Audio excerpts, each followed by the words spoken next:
106 উচ্চ Chitpur road, gramophone rehearsal room, Kolkata, 1/7/1937। Kalyani আশু, তোমার পত্র পেয়েছি সেদিন নববর্ষার নবঘনসিক্ত প্রভাতে। মেঘ মেদুর গগনে সেদিন অশান্ত ধারায় বাড়ি ঝরছিল। 15 বছর আগে এমনই এক আষাঢ়ে এমনই এক বাড়িধারায় প্লাবন নেমেছিল, তা তুমিও হয়তো স্মরণ করতে পারো। আষাঢ়ের নবমেঘ পুঞ্জকে আমার নমস্কার। এই মেঘদূত বিরহী যক্ষের বাণী বহন করে নিয়ে গিয়েছিল কালিদাসের যুগে রেবা নদীর তীরে মালবিকার কাছে, তার প্রিয়ার কাছে। এই মেঘপুঞ্জের আশির বাণী আমার জীবনে এনে দেয় চরম বেদনার সঞ্চার। এই আশার আমায় কল্পনার স্বর্গলোক হতে টেনে ভাসিয়ে দিয়েছে বেদনার অনন্ত স্রোতে। যাক, তোমার অনুযোগের অভিযোগের উত্তর দেই। তুমি বিশ্বাস করো, আমি যা লিখছি তা সত্য। লোকের মুখে শোনা কথা দিয়ে যদি আমার মূর্তি কল্পনা করে থাকো, তাহলে আমায় ভুল বুঝবে, আর তা মিথ্যা। তোমার উপর আমি কোনো জিঘাংসা পোষণ করি না, এ আমি অন্তর দিয়ে বলছি। আমার অন্তর্যামী জানেন তোমার জন্য আমার হৃদয়ে কি গভীর ক্ষত, কি অসীম বেদনা। কিন্তু সে বেদনার আগুনে আমিই পুড়েছি, তা দিয়ে তোমায় কোনো দিন দগ্ধ করতে চাইনি।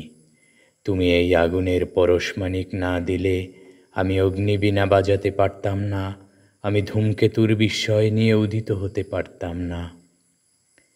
তোমার যে কল্যাণ রূপ আমি আমার কিশোর বয়সে প্রথম দেখেছিলাম, যে রূপকে আমার জীবনের সর্বপ্রথম ভালোবাসার অঞ্জলি দিয়েছিলাম, সে রূপ আজও স্বর্গের পারিজাত মন্দারের মতো চির অম্লান হয়েই আছে আমার বক্ষে।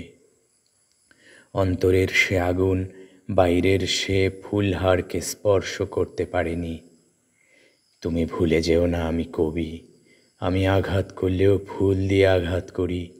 অসুন্দর কুৎসিতের সাধনা আমার নয়, আমার আঘাত বর্বরের কাপুরুষের আঘাতের মতো নিষ্ঠুর নয়।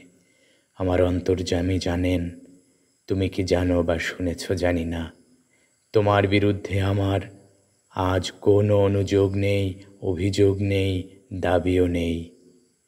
তোমার আজিকার রূপ কি জানি না, আমি জানি তোমার সেই কিশোরী মূর্তিকে, যাকে দেবী মূর্তির মতো আমার হৃদয় বেদিতে অনন্ত প্রেম, অনন্ত শ্রদ্ধার সঙ্গে প্রতিষ্ঠা করতে চেয়েছিলাম। সেদিনের তুমি সে বেদি গ্রহণ করলে না। পাষাণ দেবীর মতোই তুমি বেছে নিলে বেদনার বেদি পাঠ। জীবন ভরে সেখানেই চলেছে আমার পূজা আরতি। আজকার তুমি আমার কাছে মিথ্যা, ব্যর্থ, তাই তাকে পেতে চাইনে। জানি নে, হয়তো সে রূপ দেখে বঞ্চিত হব, অধিকতর বেদনা পাব, তাই তাকে অস্বীকার করেই চলেছি। দেখা নাই হলো এ ধুলির ধরায়, প্রেমের ফুল এ ধুলিতলে হয়ে যায় ম্লান, দগ্ধ, হতশ্রী। তুমি যদি সত্যি আমায় ভালোবাসো, আমাকে চাও, ওখান থেকেই আমাকে পাবে।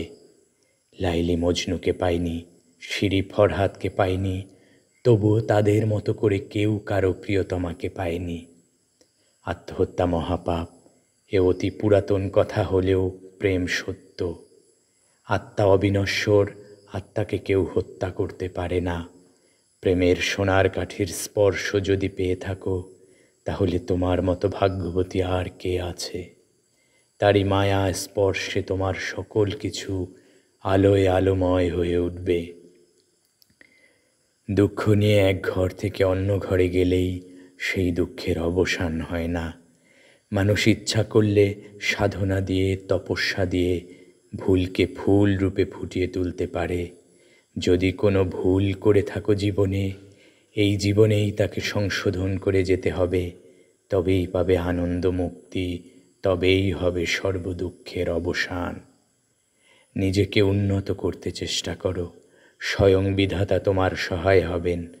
আমি সংসার করছি, তবু চলে গেছি এই সংসারের বাধাকে অতিক্রম করে ঊর্ধ্বলোকে।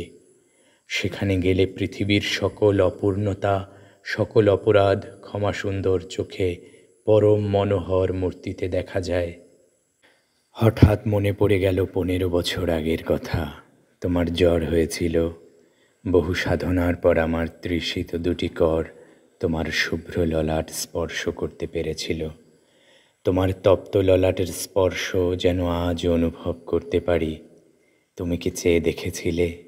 আমার চোখে ছিল জল, হাতে সেবা করার আকুল স্পৃহা, অন্তরে শ্রীবিধাতার চরণে তোমার আরোগ্য লাভের জন্য করুণ মিনতি। মনে হয় যেন কালকের কথা। মহাকাল যে স্মৃতি মুছে ফেলতে পারলেন না। কি উদগ্র অতৃপ্তি, কি দুর্দমনীয় প্রেমের জোয়ারি সেদিন এসেছিল। সারাদিন রাত আমার চোখে ঘুম ছিল না।